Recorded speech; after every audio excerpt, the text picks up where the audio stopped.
발달장애인 보호자 10명 중 9명이 발달장애인의 특성을 기록한 정보관리 시스템 구축에 필요하다고 답변했습니다. 이에 관해 전문가들은 시스템 구축의 긍정론과 함께 정보 보호를 우려해 신중한 접근이 필요하다는 엇갈리는 의견을 내놓고 있습니다. 장애 등급제와 부양의무제 폐지를 위한 장애계 단체의 무기한 농성 투쟁이 1년을 맞았습니다. 지난 24일 장애계 단체는 이를 기념하는 투쟁대회를 갖고 제도의 완전 폐지를 위해 앞으로도 더욱 강한 투쟁을 이어나가겠다는 뜻을 밝혔습니다. 2013 민중생활보장위원회가 기초생활 수급권자의 목소리를 알리는 수급권자 하루잔치를 열었습니다. 이날 참석한 수급권자들은 기초생활보장제도의 문제점을 꼬집으며 최저생계비 인상과 함께 제도의 개선을 촉구했습니다. 시청자 여러분 안녕하십니까? 복지TV 뉴스입니다. 지난달부터 성년후견제가 시행된 가운데 정부 차원의 발달장애인 정보관리체계에 대한 필요성이 나오고 있습니다. 이와 관련해 복지부 관계자와 전문가들이 모여 정책 토론회를 개최했습니다. 정두리 기자입니다. 한국발달장애인 가족연구소가 지난 23일 개최한 발달장애인 정보관리 시스템 구축 정책 제안 세미나에서 보호자 10명 중 9명이 정보관리 시스템 구축이 필요하다고 답변한 연구 결과가 발표됐습니다. 발달장애인 정보관리 시스템이란 발달장애인의 특성과 생애 주기별 욕구 및 관련 정보를 기록하고 보관하는 것으로 욕구 파악과 의사결정을 위한 정보 제공 측면에서 그 필요성이 제기되고 있습니다. 이와 관련해 중앙대학교 김성천 교수는 욕구 전달에 어려움을 겪는 발달장애인들은 대부분 보호자에 의해 욕구가 대변되는데 이 때문에 많은 경우 보호자의 정보 접근에 따라 삶의 질이 달라지고 있다고 지적하며 정보가 안정적으로 기록 보관된다면 체계적이고 효율적인 지원이 가능하다고 강조했습니다. 반면 개인정보 보호를 우려한 정소영 교수는 자신의 욕구와 정보가 누군가에 의해 기록 관리된다는 것은 통제의 가능성을 보여주는 것이라며 필요성에는 동의하지만 좀 더 신중한 접근이 필요하다고 제언했습니다. 복지TV 뉴스 정두리입니다. 장애 등급제와 부양의무제 폐지를 위한 광화문 천막농성이 벌써 1년이 됐습니다. 그러나 아직까지 뚜렷한 해결책이 나오지는 않은 상태인데요. 서울 광화문 광장에서 1주년 대규모 투쟁대회가 열렸습니다. 정유린 기자입니다. 장애 등급제와 부양의무제가 쓰여진 현말에 물풍선들이 잇따라 날아듭니다. 제도에 관한 장애인의 날선 비판이 실렸습니다. 장애계 단체가 장애 등급제와 부양의무제 폐지를 위해 서울 광화문 역사내에서 천막 농성을 진행한 지 어느새 1년. 장애 등급제 부양의무제 폐지 공동행동은 농성 368일이 되는 지난 24일 광화문 광장에서 1주년 투쟁대회를 가졌습니다. 공동행동은 장애 등급제 폐지 등 박근혜 대통령의 공약 이행과 함께 기초생활보장법 개정을 통해 부양의무제를 폐지할 수 있도록 끝까지 투쟁하겠다는 뜻을 밝혔습니다. 한편 이날 행사에는 1주년 투쟁대회와 함께 장애인 권리보장법 제정연대 출범식도 함께 진행됐습니다. 연대 측은 장애인을 동정과 시혜의 대상으로 규정하는 것이 아닌 권리로서 보장할 수 있는 법률의 제정이 반드시 필요하다고 목소리를 높였습니다. 바로 권리로서의 보장되는 법률로서 정책적으로 만들어져야 되고 그 관점이 이후에 살아가는 장애인들에게 시혜적이고 동정적인 삶이 아니라 권리적인 삶을 살 수 있다라고 생각하기 때문에 우리들은 이날 주최 측은 오후 7시경부터 쌍용자동차 노조 등과 연대해 광화문 농성 승리다짐 문화제를 진행할 예정이었으나 경찰이 광화문 해치마당 입구를 봉쇄하면서 한동안 장애인과 경찰의 대치 상황이 벌어졌고 이 과정에서 한 장애인 활동가는 전동 휠체어에서 떨어지는 사고가 발생하기도 했습니다.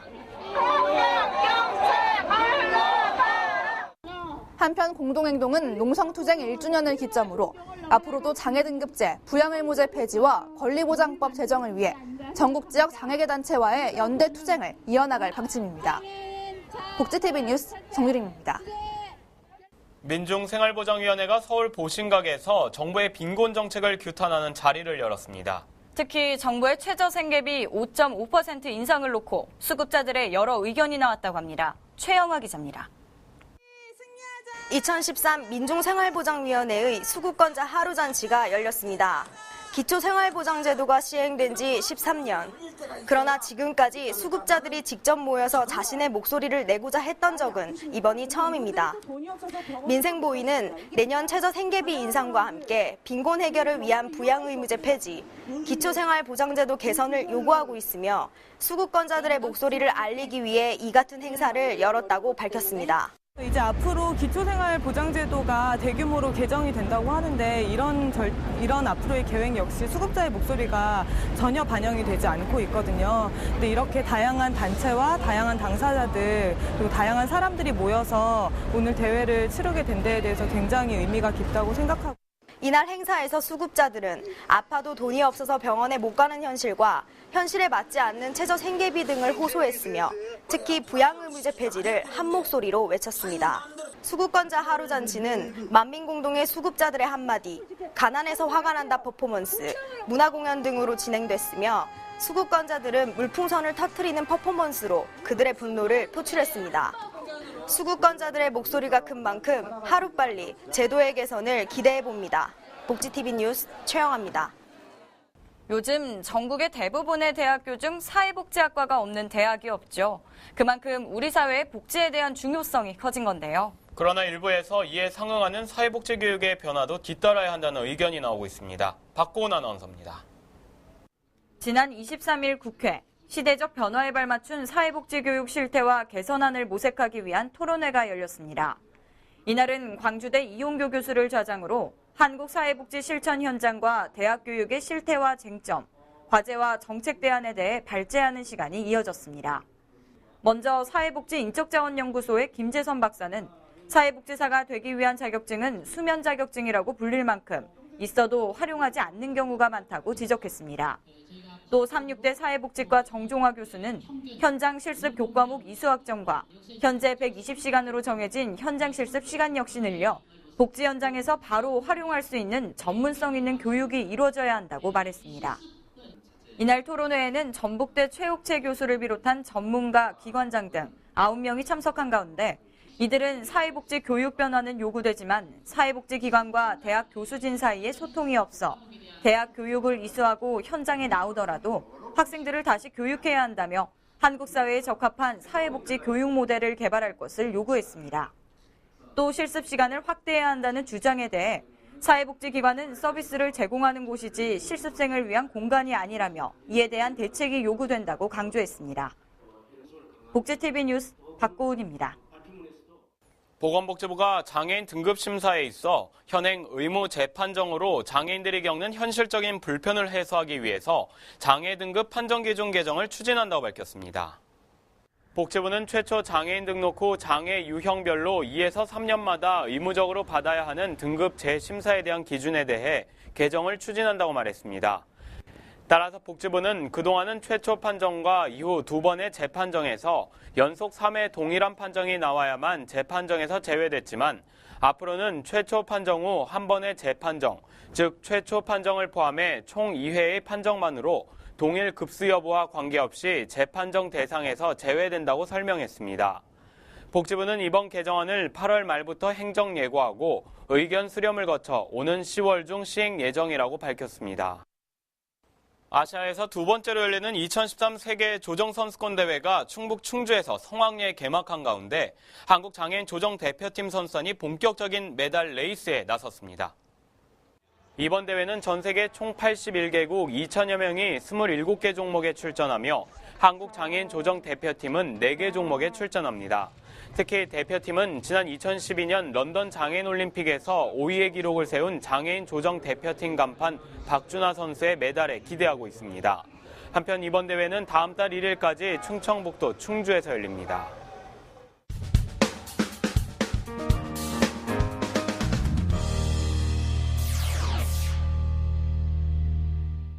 한 주간의 사회복지계의 화제를 모아보는 시선 플러스 시간입니다. 오늘도 위키프레스 정영진 편집장 나왔습니다. 안녕하십니까? 네, 안녕하세요. 네. 정부가 정하는 최저생계비 기준이 있는데 네. 이 최저생계비가 현실에 맞지 않다는 가계부 모니터링 발표가 있었네요. 그렇습니다. 수급비를 받는 이 수급 가구 가계부 조사 및 네. 올바른 기초생활보장제 정착을 위한 토론회가 지난주에 있었는데 이 최저생계비라는 거는 사실 이 생존에 필요한 어떤 밥 먹는 것, 자는 것 이것뿐만이 아니라 건강하고 문화적인 생활을 보장하는 최저선이라는 의미가 사실 있거든요.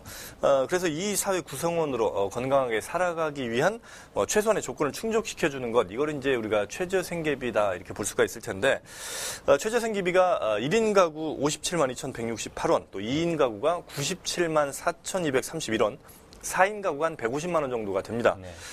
여기에서 이제 뭐 건강보험료라든지 주민세 면제분, 또 뭐 전기, 수도, 가스요금 감면 등으로 조금 더 이제 차감되기도 하고요. 이게 근로를 좀 하기로도 하면 급여액은 좀 더 줄어들기도 하는데, 과연 이 금액이 이 사회에서 건강하고 문화적인 삶을 누릴 만한 적당한 수준이 되느냐, 여기에 대한 이제 문제 제기가 있었던 것이죠.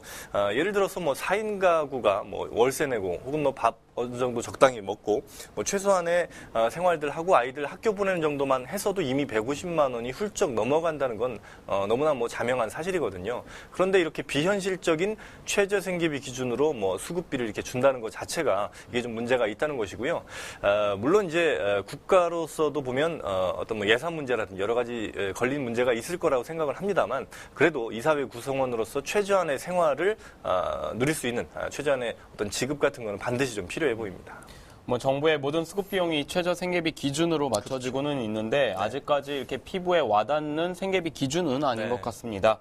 다음 소식은 이 장애계와 시민단체가 현재 이제 장애 등급제 계속해서 폐지를 원하고 있고, 부양 의무자 역시도 그런데 이 정부와 여야가 이거 끊임없이 이거를 해결을 못 하고 있어요. 근데 이 해결책에 대한 어떤 긴급 기자회견이 열렸다고요? 그렇습니다. 이 장애계가 장애 등급제 그리고 말씀하신 부양 의무제 이거 폐지하라고 농성 시작한 게 1년이 됐습니다. 예. 그런데 이 두 가지는 사실 뭐 장애계뿐만 아니라 뭐 시민사회계라든지 유엔 같은 데서도 계속해서 권고하는 거거든요.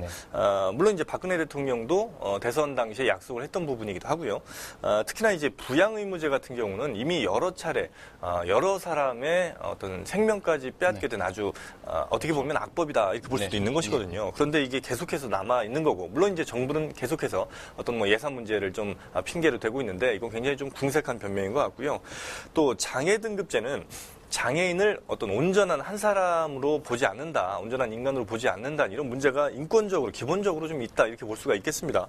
예를 들어서 뭐 비만 1등급은 버스 탈 때 50% 더 내라, 혹은 뭐 비만 2등급은 30% 더 내라 이렇게 얘기를 한다면 그건 당연히 우리가 받아들일 수 없는 건데, 그렇죠. 마찬가지로 이 장애를 뭐 등급을 매겨서 뭐 어느 정도를 지원해준다 이런 것도 사실 말이 안 되는 거거든요. 근데 이제 이런 문제들이 계속 나올 때마다 우리가 뭐 대선에선 혹은 뭐 총선에선 그렇게 약속했는데 왜 안 지키느냐 이렇게 이제 얘기를 많이 하는데, 우리가 그냥 정치인들을 너무 순수하게 믿을 것만이 아니라 어떤 뭐 집단적으로 어떤 표를 예를 들어 지지를 좀 표했다면 그 약속들이 제대로 지켜지는지를 우리가 꼼꼼하게 살펴보고, 그게 잘 지켜지지 않는다면 정말 여러 가지 좀 방안을 좀 강구를 해서 이 사람들이 약속을 잘 지킬 수 있도록 만드는 것 역시도 우리 어떤 장애단체라든지 아니면 뭐 시민단체들이 꼭 좀 해야 될 부분이 아닌가 싶습니다. 뭐 이런 것들이 모든 게 정치권에서 해결이 돼야지만 된다는 게 참 아쉬운데, 뭐 아직도 이거에 대한 어떤 해결책이 나오지 않는 거 보니까 과연 우리나라의 정치인들의 올바른 정치가 무엇인지 좀 생각들을 해봐야 될 것 같네요. 네, 다음 주에도 다양한 사회복지계 소식 전해주시기 바랍니다. 고맙습니다. 감사합니다.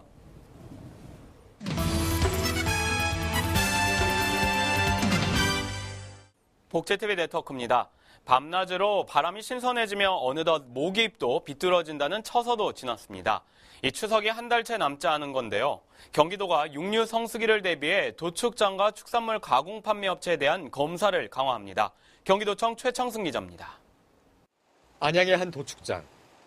하루에만 소 300여 마리와 돼지 1,500여 마리가 도축되고 있습니다. 먼저 당일 도축될 소를 대상으로 눈의 빛깔과 개체 식별 번호 등을 확인하는 1차 유관 검사를 실시합니다. 도축이 끝나면 익히지 않고 먹기도 하는 간과 내장 등에 대한 검사를 통해 식용이 불가능한 것은 현장에서 폐기됩니다. 이어 도축 과정에서의 위생 여부를 확인하기 위한 미생물 검사가 진행됩니다. 이 미생물 검사를 통해서 그 식육에 일반 세균이나 대장균 또는 햇섭 관련하여 살모넬라균이 있는지 여부를 알 수 있습니다. 경기도 내 도축장은 10곳. 경기도 축산위생연구소에 검사관을 파견해 항생물질과 방부제, 식중독균이 검출될 경우 해당 축산물을 즉각 폐기 조치하고 있습니다. 또 다음 달 6일까지 열흘 동안을 축산물 수급 특별 대책 기간으로 정했습니다. 늘어나는 도축 물량에 대비하기 위해서 축산물 검사관을 정원시키고 육류 중에 미생물이나 잔여물질 등 안전성 검사를 더욱 강화하고 있습니다. 앞으로 특별 수거반을 편성해 도내 축산물 가공장과 백화점, 대형 유통매장 등 220개 업체를 대상으로 무작위 수거 검사도 실시할 예정입니다. 경기슈TV 최창순입니다. 맑은 물, 맑은 공기, 깨끗한 환경. 명품 시아오를 만들기 위해 경기도 안산 지역 내 단체들이 모였습니다. 이들은 시아오 수중 정화 활동에 나서 후손들에게 남겨줄 환경 보존의 중요성을 알리는 시간을 가졌습니다. 경기도 안산시 시와오 상류. 지난 25일 해병대 안산시 전우회와 환경실천연합회 안산지회 회원들을 비롯한 지역 내 자원봉사자들이 한자리에 모였습니다. 이번 봉사활동은 시와오 주변 환경과 수중 정화 활동을 통해 시와오의 환경 오염을 막고 생태계를 보호하고자 마련된 자리입니다. 주기적으로 청소도 하고 쓰레기도 줍고 물속에 스쿠버 대원이 들어가가지고 쓰레기 그물 다 건져 올리고 하여튼 깨끗하게 하려고 노력하고 있습니다. 이날은 청소년들로 구성된 리턴 봉사대원들도 함께 직접 쓰레기를 주우며 시와오의 보존 가치에 대해 생각하는 시간이 됐습니다. 또 시민들의 자발적인 노력이 힘입어서 이제는 이제 생태계가 완전히 복원되어 있고 또 생태계가 살아있는 곳으로 변해가 가고 있습니다. 또한 환경실천연합회는 명품 시와오 만들기 100만 명 서명 운동을 실시하고 있는 가운데 현재까지 22만 명이 서명에 참여했습니다. 한마음 한뜻으로 열린 시와오 정화 활동. 봉사자들의 마음처럼 후손에게 자랑스럽게 물려줄 수 있는 시와오로 거듭나길 기대해봅니다. 복지TV 뉴스 박고은입니다.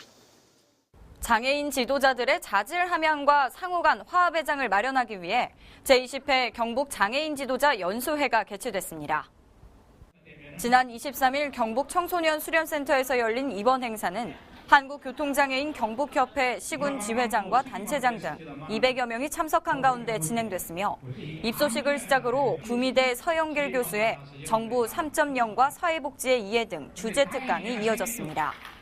협회 관계자는 이번 행사를 계기로 장애인 주요 복지 발전과 추진 방향을 모색하고 회원 상호 간의 친목이 더욱 강화되길 바란다고 전했습니다. 경상남도가 앞으로는 양식장에서 사용하는 수산동물용 의약품에 대한 관리를 강화한다고 밝혔습니다. 경남수산기술사업소는 지난 2일부터 약사법 개정에 따라 오남용 우려가 있는 수산용 의약품 8개 품목을 포함한 97개 품목의 동물용 의약품에 처방전 의무화 제도가 적용되고 있다고 밝혔습니다. 이에 따라 지정된 의약품을 구입할 경우 반드시 수산질병관리사나 수의사의 처방전을 사전에 발급받아야 하며 판매업체의 경우 지정 품목에 대해 처방전 없이 판매하면 1년 이하의 징역 또는 300만 원 이하의 벌금에 처하게 됩니다. 내부 마찰로 5차례나 부결됐던 여수시의회 예산결산특별위원회 구성이 지난 23일 제150회 임시회의에서 논의됐습니다. 예결위원 추천건과 관련해 상임위원회별 협의 지연으로 1시간 늦게 열린 이번 임시회에서는 각 위원회별 위원장의 추천으로 강재현, 주현창 의원 등 11명의 의원이 최종 선출됐습니다. 이에 따라 예결위는 빠른 시일 내 세입세출 결산안 승인권 등을 심사할 계획이지만 운영위 간사를 당연직으로 포함시키는 문제와 예결위 운영기간을 1년으로 하는 부분에 대해서는 입장차가 있어 여전히 논란의 여지가 남아있는 상황입니다. 국내 유일 사회복지 전문 미디어 그룹 복지 미디어 그룹이 복지신문고로 여러분께 한 걸음 더 다가갑니다. 복지신문고는 우리 사회의 장애인, 사회 소수계층의 인권 침해, 비리 문제와 불합리한 사건, 사고 등의 소식을 기다리고 있습니다. 복지TV, 웰페어 뉴스 홈페이지 또는 복지TV 어플리케이션과 우편으로 참여할 수 있습니다. 여러분의 작은 소리도 크게 듣는 복지신문고, 여러분의 많은 관심 바랍니다. 얼마 전 정부가 최저 생계비를 5.5% 인상했습니다. 정부는 물가 상승률 등과 같은 여러 데이터를 분석해 내놓은 결과물이라고 합니다. 그러나 정부는 보다 서민이 공감할 수 있는 기준을 내놔야 할 것이고 여야는 서민에게 과연 당장 무엇이 필요한지를 귀를 기울여야 할 것입니다. 이상으로 복지TV 뉴스를 마칩니다. 시청해주셔서 고맙습니다.